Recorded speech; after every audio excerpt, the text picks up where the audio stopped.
नमस्कार, आप देख रहे हैं लखनऊ का अभिमान न्यूज और मैं हूं आपके साथ ज्योतिका। आइए रुक करते हैं खबर की ओर। नारी शक्ति कॉन्क्लेव, महिलाओं के लिए बनाए शौचालय, विपक्ष ने किया विरोध। कार्यक्रम में बोली स्मृति ईरानी।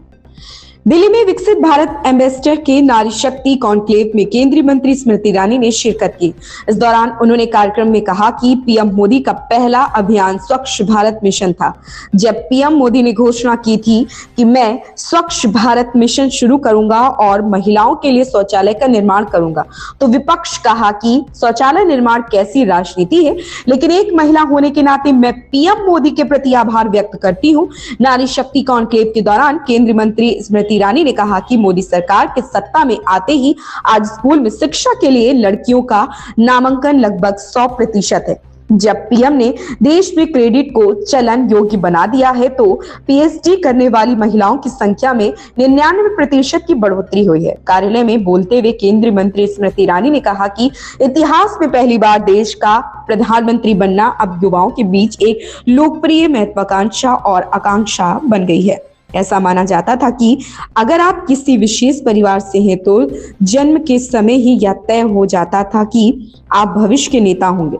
2014 में जब भाजपा ने पीएम मोदी को प्रधानमंत्री पद के उम्मीदवार के तौर पर उतारा था, तो कांग्रेस पार्टी ने कहा था कि एक चाय बेचने वाला कभी पीएम नहीं बन सकता। मैंने कांग्रेस पार्टी का अहंकार देखा है, लेकिन देश के मतदाताओं ने अहंकार को चकनाचूर कर दिया।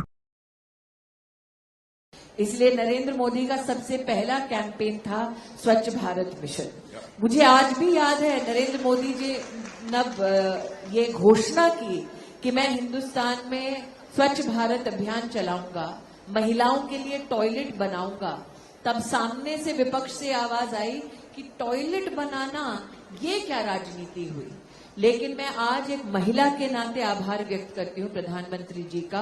वो जानते थे कि एक गरीब अंचल की महिला के लिए कितनी बड़ी चुनौती है दिन की शुरुआत अपमान से शुरू करना।